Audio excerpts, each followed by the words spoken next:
Hi everyone, we are Move SG.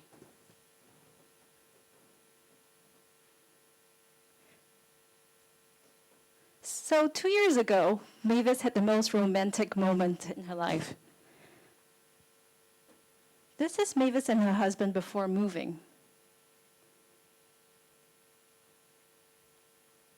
They are hanging out.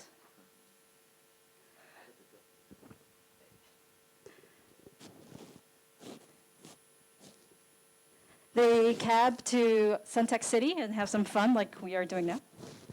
They grab to MBS on weekends. Mavis takes a lot of this, joining in the nearly 1 million cars on Singapore roads. Sometimes she takes this, but rarely this. This year alone, there will be almost 46,000 Mavises joining in new HDB BTOs this year. If we dissect Mavis's Trace Together token, we will look at her locations and how she gets to them. But instead of telling Mavis to take less cabs, because it's really hard for her to change her habits, we instead want to tell Mavis to change the destinations that she goes to. This is where our boy comes in. Our boy helps Mavis discover hidden gems in locations in her neighborhood. So Mavis takes shorter and greener journeys to places closer to her, like biking to this spot, or taking a bus to the cafe nearby, and just generally being on their feet more in general. Mavis is physically, mentally, and financially well off. And this is what our boy does. In fact, we are the only team who is tackling this very interesting and very pressing issue. Let's take a deeper dive at how our boy does it. So this is the live working prototype of the Arboy platform, available at arboy.sg. So imagine you're Mavis and you just moved into your BTO flat at Dakota Breeze. So you scroll down, you look for your project among all the newly completed projects, select Dakota Breeze, you see the different amenities in the area. So you can filter by arts and culture, for example, or buildings and landmarks, or nature and parks. So clicking through to any of them, you get a picture, a description, and links to Google Maps or One Map to bring you directly to that location. And at the bottom of the page, you'll see a map showing where all the locations are, which is within close proximity to Dakota Breeze. Going back to the main page, other features we have include a form where people can submit and share locations that in their local area, and also a leaderboard, so gamification and community features where people can interact, earn points, vouchers, badges, and foster a virtual community on top of the local one.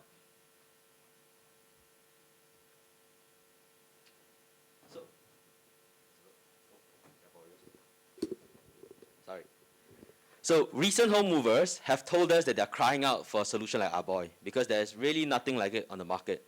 Not Google Maps, it's a different kind of product altogether. So the timing for this is perfect, right? 2021 was a record year for hyper-local marketing spend in Singapore and around the world as COVID continues to change the way we live, play, and work.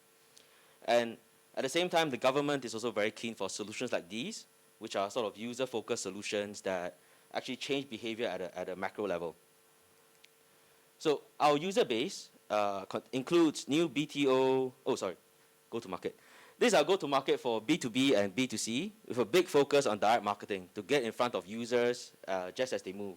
So imagine you move into new BTO, you got a flyer coming straight away saying, check out our boy and all the different hidden gems around your new area. So our key target users are new BTO home movers, ECs, and especially new towns like Tengah, where you have a lot of people moving into one location at the same time, which is generally less developed. And this is something that the LTA from our user interviews is very focused on as well. LTA being the sponsor of the challenge statement. So traction. We've got strong backing from the LTA, and actually, we have to give some credit to LTA for our boy because we developed this over multiple iterations and focus groups of, based on their experience as well. Our prototype, as you can see, is already up and running at ourboy.sg, And we already have submissions coming in on new areas. Oh, just this morning we got more feedback from LTA because they've been using our tool and just making us feel happy. So in terms of our roadmap, 2022 is a big year for us. We've built a prototype already, so we are already ahead of the curve, and we've already been in discussions with corporate and B2G partners. So scalability, our boy is going to grow in terms of future, horizontal and vertical, so it'll be fatter and taller, right? So we're looking at all these different ways of scaling. In terms of sustainability, these are all the different health benefits, environmental benefits, and financial benefits. But just think about it, if 46,000 people, if just 10% take 3 less Grab trips a week, that's about 700,000 Grab trips and about $24 million saved, right? Anthony Tan from Grab will not be happy. But he IPO already, so it's fine. So in terms of our funding ask, we're looking for 70K out of and most of it will be towards R&D, and and as well as key contacts in government organizations like HDB, but LTA is helping us with that. So in summary, you can see that we're ticking all the boxes for desirability, feasibility. There's too many words there. I'm sorry for this slide, but we've made a lot of effort to make sure we tick all the boxes, and that's it. Where's the team page? Oh. Sorry, the team page is gone, but this is Hui Jie, this is Yi Hang, and our teammate Jin Ling is there. Thank you very much. Thank you. May we please now invite questions and comments from the judges? All right. Maybe my question is the underlying problem that you want to solve for Move SG. The name suggests that it's relating to reducing trips, and maybe promoting more localized movement. All right. So maybe you can elaborate more about what's the key problem statement you want to solve. Can I take it? That's a good question. So if you go back to the challenge statement, it was about leveraging things like the fresh start, so residential relocation to change the way people behave and build habits that are around walk, ride, cycle. What we're trying to solve here is two different problems, right? One from LTA side, saying people are taking too many cars, too many Uber, Grab trips, and so on, and they want to make it more, increase public ridership. And on the other hand, when you look at the users who just relocate, and a lot of them relocate quite far away from their primary neighborhoods before, especially when you're 20 plus, moving further away to a new neighborhood. Their biggest headache is, I've got a new community, I've got new neighbors, I can't talk to any of them because there's social distancing. And how do you integrate this new place? Where are the hidden gems? And they all end up defaulting to Google Maps or the Smart Local, and they all end up spending a lot of money because all of these are generally paid ads. So they don't try to drive you towards free locations in general. It's more like paid advertising and advertorials. So yeah, it's two different problems that we are solving for the user and for the government, but they come together in this platform. Just to add on to that, we are most interested in also changing the behavioral habits of somebody who's just moved into a new home.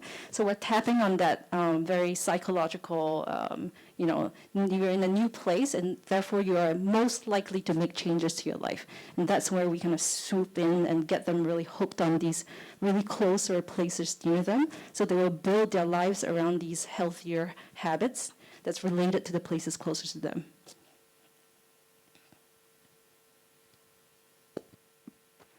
Hi guys, well this definitely resonates with me because I've just bought myself a bicycle during the whole COVID period, and I think that's just really interesting. Don't think about just the new movers, but really people who wants to get to know their neighborhoods a little bit better, especially along the park connectors, because that's something that's really being pushed a lot right now. But I have one question. I'm not sure I understand your revenue model. How are you going to make money? So this is I'll take it. So what we're seeing is a big trend these days in terms of hyper-local marketing. So when you think of businesses with a very, these are sort of a category of businesses in themselves, right? They are very geospatial constrained. So things are like gyms, dentists, supermarkets where their target audience is actually from the sort of 1 kilometer radius, right? So, and what they don't want to spend money on Google to advertise to the whole world because they know that their market and their audience all comes from people who live 15, 20 minutes walk, ride a cycle to the gym, for example. So in terms of revenue model, we've already spoken to a gym. We've also spoken to a bicycle maker because, as you said, it's about if you can grab them at the point where they make a decision, do I buy a Hyundai car or do I buy a Brompton bicycle? Because you can buy a lot of bicycles with the car, right? You can grab them at that time and they say, I choose the bicycle. That, you've really sort of changed the habits. But going back to the revenue model, referral fees, so we can build dedicated landing pages, which they're very interested in, because these are local businesses that don't really have a digital presence. We have the technical ability in-house to build these landing pages where what we tell them is very simple. As soon as a new person moves to a neighborhood, we are sending them a targeted flyer about your business, which is, however many distance around them, and winning them business from a customer who's likely to be a repeat customer for the next 5 years. Another big one is our campaigns with the government agencies, that we can do campaigns for a lot of the HDBs and parks. LTA has actually given us really nice email this morning saying they want to work with us, so we're really excited about that. We have time for about one last question. Since I'm from Ministry of Transport, I will say something good about you. No, no. I think it does serve a purpose because a lot of, as you say, try to develop good habits, especially when you move to a new neighborhood, right? Explore your area, find something that's nearby instead of making long trips. I think the challenge that you might have to address would be that in quite a number of new BTO projects, they are in, let's say, in greenfield sites, where actually the facilities, amenities are a lot more limited at the beginning, and they only slowly build up over the years. Okay, so have you envisaged this challenge, and how do you think you will address this? So while we're working on this project, that question has come up before. And one of the vision that we're trying to tie in is with LTA's 2040 master plan vision, which is to create 20-minute towns. So, one of our ideas that you can travel to 20 to 30 minutes in your radius.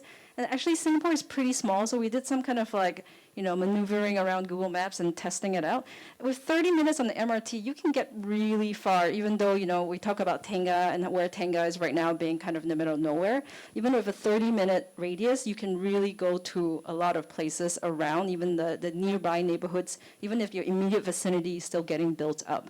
So, we really do want to target the outreach to get more and more of these hidden locations and hidden gems, so that when the our user base has built up, when more vicinities pop up, we invite that community initiative for people to start submitting locations nearer to them that popped up, a new cafe, a new shop, a new place, to really submit to that website so that we can grow that really quickly.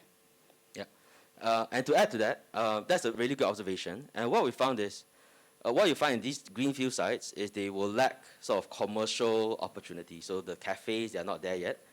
But when you look at the free stuff, I mean historical, heritage, nature, there's a lot of them, right? And what we want our platform to do that is very different and distinct from other platforms like Google Maps is to actually recommend free things. Because if you want someone to do it 4 times a week or 3 times a week, if it's not free, if they're going to Starbucks just for coffee every day, that's $100 easily a month, right? But free things and nature and heritage, these are things where we found that there's not really anywhere in Singapore that doesn't have, little gems of, that someone with who wants to look for something different, they can talk to his friends about. Because imagine when you move to BTO, I'm the age where a lot of friends move to BTOs. The first thing I want to tell you about when you go to the housewarming party is the interesting thing around the area. That is not the McDonald's or the shopping mall, or it's the, there's this graveyard here where this famous guy died. There's this fishing spot. I've been to a lot of these housewarmings, but socially distanced. So I kind of know. Yeah. Thank you. I'm afraid that's all the time we have for Q&A. Thank you. Thank you for your sharing. Certainly interesting.